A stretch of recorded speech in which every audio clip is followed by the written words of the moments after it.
अस्सलाम वालेकुम dear 8th class के स्टूडेंट आज इस वीडियो लेक्चर में हम मैथमेटिक्स की यूनिट 1 की एक्सरसाइज 1.1 करेंगे। इससे पहले वीडियो लेक्चर में स्टूडेंट मैंने आप लोगों को एक्सरसाइज 1.1 का क्वेश्चन नंबर 1 और 2 करवा दिया था। तो आज हमने स्टूडेंट यहाँ पे देखना है कि एक्सरसाइज 1.1 का क्वेश्चन नंबर 3 क्या है। स्टूडेंट एक्सरसाइज 1.1 में हमने रेशनल नंबर्स और इररेशनल नंबर्स के बारे में पढ़ा था और हमने जो प्रीवियस लेक्चर है उसमें देखा था कि कौन से नंबर रेशनल नंबर्स कहलाते हैं और कौन से नंबर जो हैं वो इररेशनल नंबर्स कहलाते हैं। तो यहाँ पे स्टूडेंट हम एक रिव्यू करते हैं जो प्रीवियस लेक्चर है उसका, उसके बाद जो है वो एक्सरसाइज 1.1 का क्वेश्चन नंबर 3 करते हैं। आगे बढ़ने से पहले स्टूडेंट आपसे गुजारिश की जाती है कि मेरे चैनल को सब्सक्राइब करें, बेल आइकन को क्लिक करें। Thank you very much. Student जो प्रीवियस लेक्चर में हमारे पास टॉपिक था वो था रेशनल नंबर्स और इररेशनल नंबर्स। रेशनल नंबर्स को हम p डिवाइडेड बाई q की फॉर्म में लिखते हैं स्टूडेंट, यानी ऐसे नंबर्स जिसको p डिवाइडेड बाई q की फॉर्म में लिखा जा सकता हो उनको हम रेशनल नंबर्स कहते हैं और इनको कैपिटल Q से रिप्रेजेंट करते हैं। और इररेशनल नंबर्स की डेफिनेशन ये थी कि ऐसे नंबर्स जिनको हम p डिवाइडेड बाई q की फॉर्म में नहीं लिख सकते हैं वो इररेशनल नंबर्स कहलाते हैं और इनको हम q डैश से रिप्रेजेंट करते हैं, मींस कि q dash is not equal to p over q। अब स्टूडेंट अगर हमने ये देखना हो कि कौन से नंबर्स रेशनल नंबर्स कहलाएंगे और कौन से नंबर्स जो हैं वो इररेशनल नंबर्स कहलाएंगे, तो उसके लिए आपने देखा था वहां पे प्रीवियस लेक्चर में कि जो फ्रैक्शंस होती है वो दो टाइप्स की होती है। एक होती है टर्मिनेटिंग फ्रैक्शंस और सेकंड वन होती है non terminating fractions. Terminating fractions वो फ्रैक्शंस होती है स्टूडेंट जिसमें पॉइंट के बाद जो डिजिट्स हैं वो काउंटेबल हों, और नॉन टर्मिनेटिंग फ्रैक्शंस वो होती हैं जिसमें पॉइंट के बाद जो डिजिट्स हैं वो अनकाउंटेबल हों, यानी हम उनको गिन ना सकते हों। ये टर्मिनेटिंग फ्रैक्शंस की कहानी यहीं पे खत्म होती है। लेकिन ये जो नॉन टर्मिनेटिंग फ्रैक्शन है इसकी मजीद दो टाइप्स होती हैं। एक को हम कहते हैं रिपीटिंग फ्रैक्शन और रिकरिंग फ्रैक्शन कहते हैं, और सेकंड टाइप जो होती है वो नॉन रिपीटिंग और नॉन रिकरिंग फ्रैक्शंस होती है। रिपीटिंग फ्रैक्शंस वो होती है स्टूडेंट कि जिसमें पॉइंट के बाद जो डिजिट्स हैं वो रिपीट हो रहे हो, यानी या तो एक ही डिजिट रिपीट हो रहा हो या ब्लॉक ऑफ डिजिट रिपीट हो रहा हो। और नॉन टर्मिनेटिंग या नॉन रिपीटिंग या नॉन रिकरिंग फ्रैक्शंस वो होती है जिसमें पॉइंट के बाद जो डिजिट्स हैं वो रिपीट नहीं हो रहे हो, यानी कि अगर आपने किसी नेक्स्ट डिजिट को प्रिडिक्ट करना हो पॉइंट के बाद तो वो नहीं कर सकते हो, तो इसको कहते हैं नॉन रिपीटिंग और नॉन रिकरिंग फ्रैक्शंस कहते हैं। अब क्वेश्चन नंबर 3 देखते हैं स्टूडेंट। क्वेश्चन नंबर 3 में है name the type of decimal and state whether they are rational और इररेशनल। यहाँ पे स्टूडेंट आपने ये बताना है कि नीचे जो फ्रैक्शंस हैं डेसिमल फ्रैक्शंस ये आपके पास रेशनल है या इररेशनल है, सबसे पहले ये बताना है। और फिर ये डेसिमल की कौन सी टाइप है। जैसे फॉर एग्जांपल स्टूडेंट आपके पास पार्ट 1 में है 1.2578 है, तो यहाँ पे स्टूडेंट हम सबसे पहले ये बताएंगे कि ये डेसिमल फ्रैक्शन की कौन सी टाइप है। तो जरा गौर से देखें तो इसमें पॉइंट के बाद जो डिजिट्स हैं स्टूडेंट 2578 ये काउंटेबल है, यानी आप इनको गिन सकते हैं, ये लिमिटेड है 1 2 3 4, यानी पॉइंट के बाद 4 डिजिट आ रहे हैं, तो इट मींस कि ये डेसिमल की कौन सी टाइप होगी, यानी डेसिमल फ्रैक्शंस की जो टाइप है स्टूडेंट आपके पास डेसिमल फ्रैक्शन की कौन सी टाइप होगी, टर्मिनेटिंग टाइप होगी, यानी हम इसको कहेंगे टर्मिनेटिंग फ्रैक्शन कहेंगे। क्यों टर्मिनेटिंग फ्रैक्शन कहेंगे, क्योंकि इसमें पॉइंट के बाद जो डिजिट्स हैं वो आपके पास क्या है, काउंटेबल हैं। इसके बाद स्टूडेंट आपने ये बताना है कि ये जो गिवन डेसिमल फ्रैक्शन है ये रेशनल नंबर्स को रिप्रेजेंट कर रहे हैं या इररेशनल नंबर्स को रिप्रेजेंट कर रहे हैं। तो याद रखें स्टूडेंट जो टर्मिनेटिंग फ्रैक्शन होती है वो हमेशा रेशनल नंबर होती है, यानी हम उसको p डिवाइडेड बाई q की फॉर्म में लिख सकते हैं। रेशनल नंबर्स को आप q से रिप्रेजेंट करते हैं, कैपिटल Q से। और इसके अलावा जो रिपीटिंग फ्रैक्शन या रिकरिंग फ्रैक्शंस होती हैं ये भी रेशनल नंबर्स को रिप्रेजेंट करती हैं स्टूडेंट, इनको भी हम p डिवाइडेड बाई q की फॉर्म में लिख सकते हैं।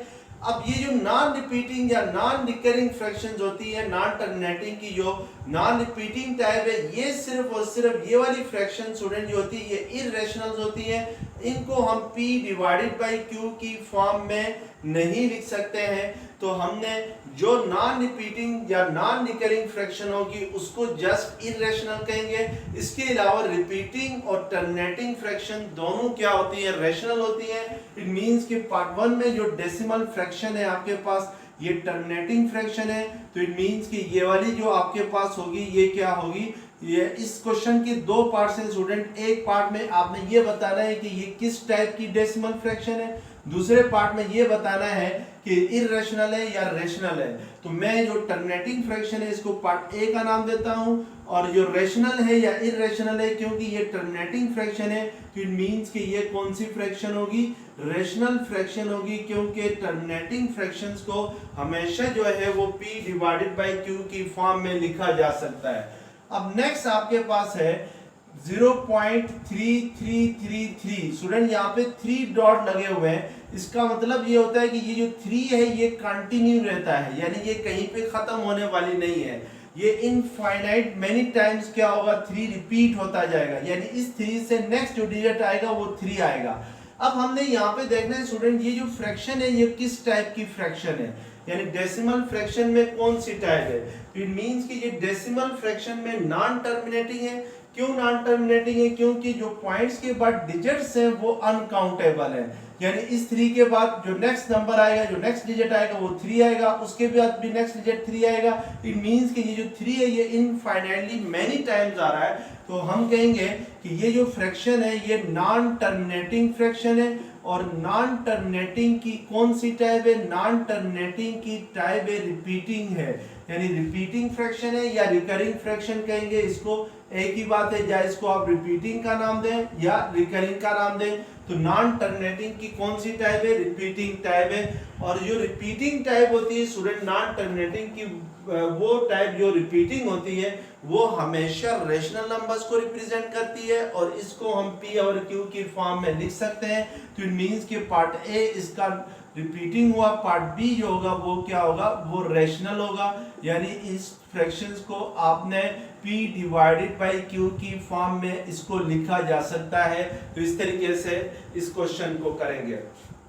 अब पार्ट 3 जरा देखते हैं स्टूडेंट। पार्ट 3 आपके पास है 1.341421366662 है, अप टू सो ऑन, यानी ये इसी तरह चलता जाएगा। अब स्टूडेंट यहाँ पे ये जो पॉइंट के बाद जो डिजिट्स है ये अनकाउंटेबल है। इट मींस कि ये आपके पास जो है ये नॉन टर्मिनेटिंग फ्रैक्शन है। और नॉन टर्मिनेटिंग की कौन सी टाइप है, नॉन टर्मिनेटिंग की जो टाइप है स्टूडेंट नॉन रिपीटिंग वो टाइप है।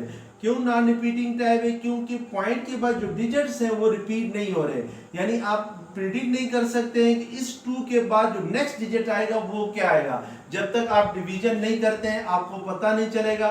तो इट मींस कि ये नॉन टर्मिनेटिंग की कौन सी टाइप है, नॉन रिपीटिंग टाइप है। और जो नॉन रिपीटिंग टाइप फ्रैक्शंस होती है वो हमेशा क्या होती हैं, किसी ना किसी इररेशनल नंबर्स को रिप्रेजेंट कर रही होती हैं। तो इट मींस कि इसका पार्ट बी होगा, इसका पार्ट बी जो है कि रेशनल है या इररेशनल है।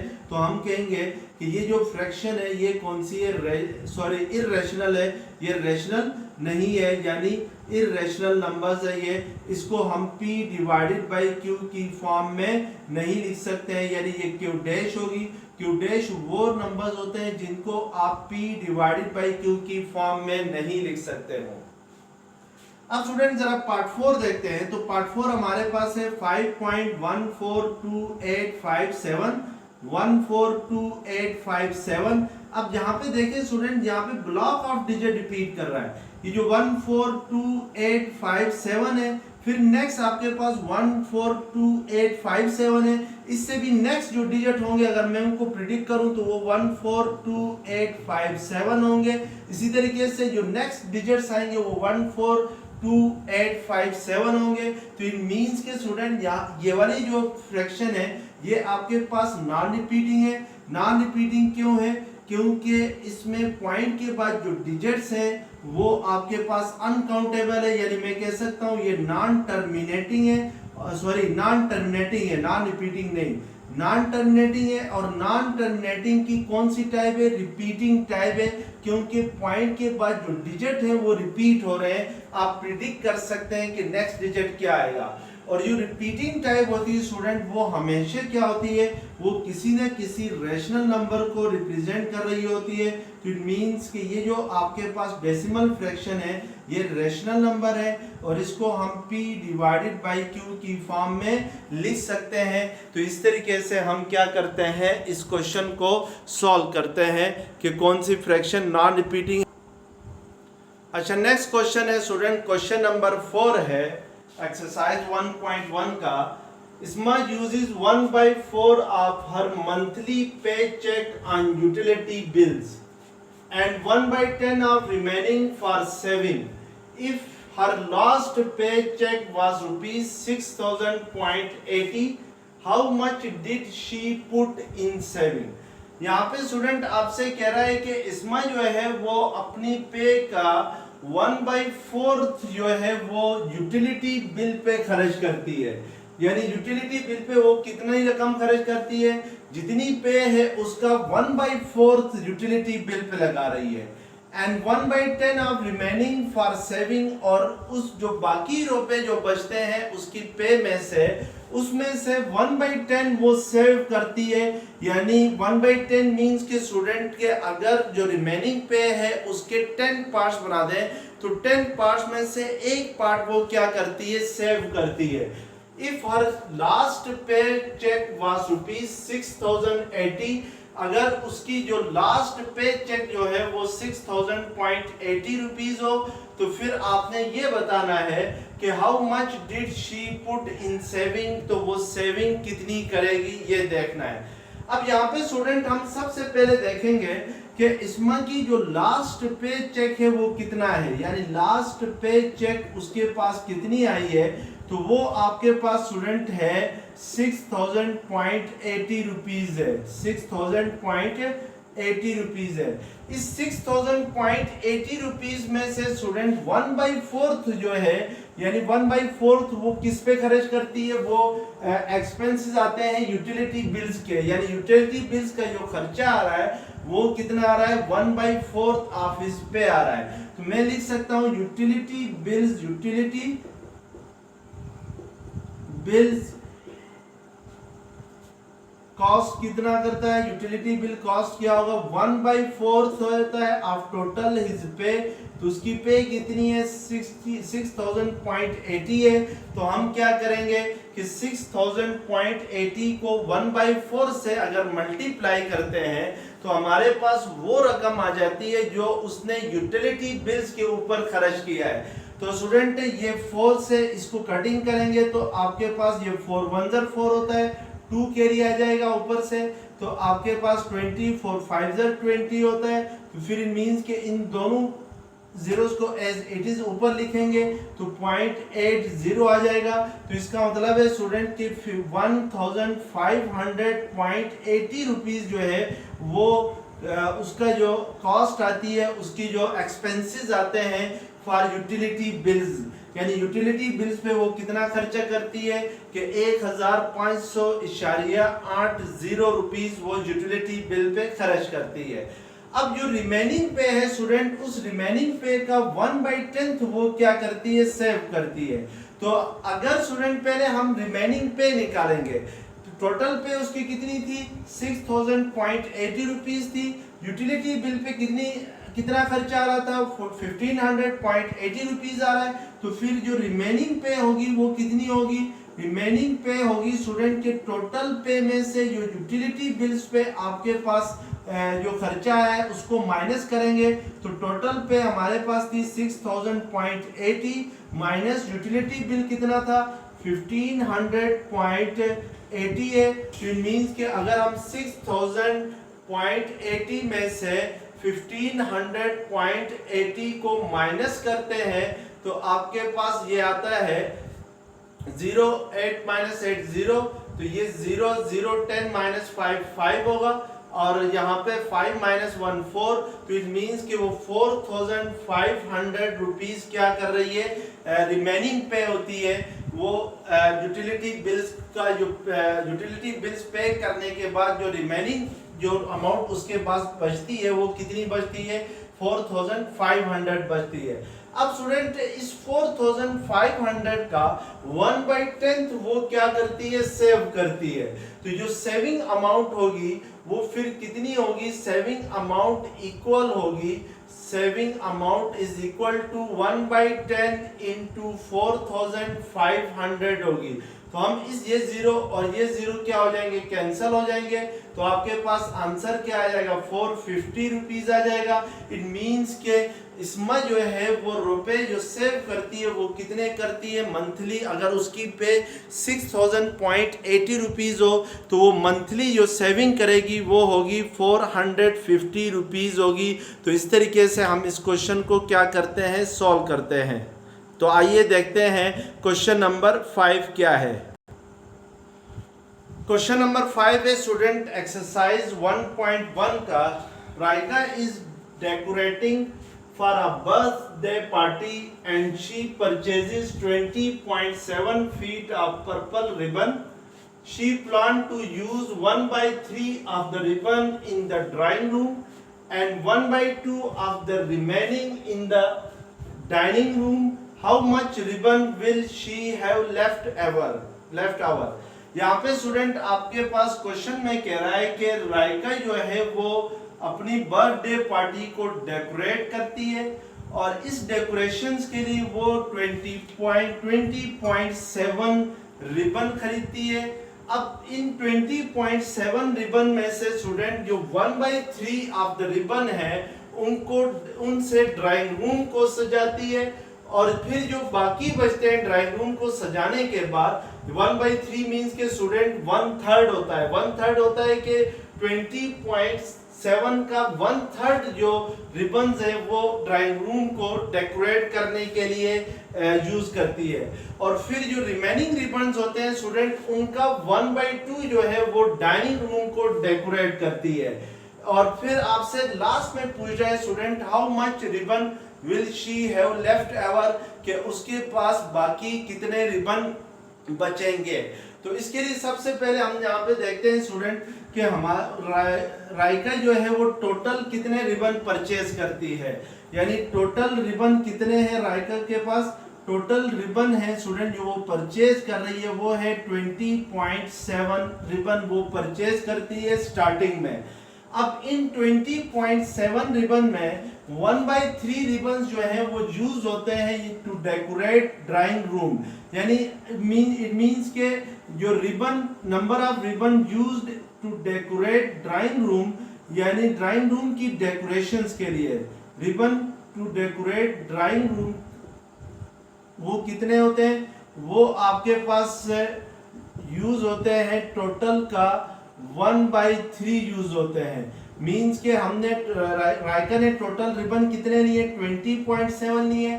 इस 20.7 का 1/3 वो यूज करती है टू डेकोरेट ड्राइंग रूम।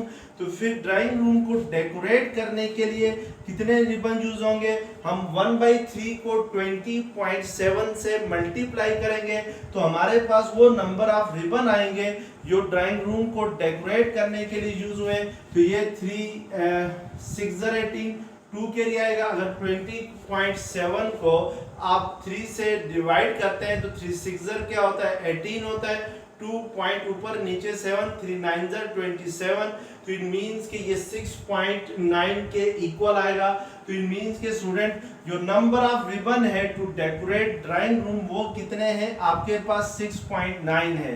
अब स्टूडेंट 20.7 में से 6.9 जो रिबन्स हैं वो यूज हुए हैं टू डेकोरेट ड्राइंग रूम।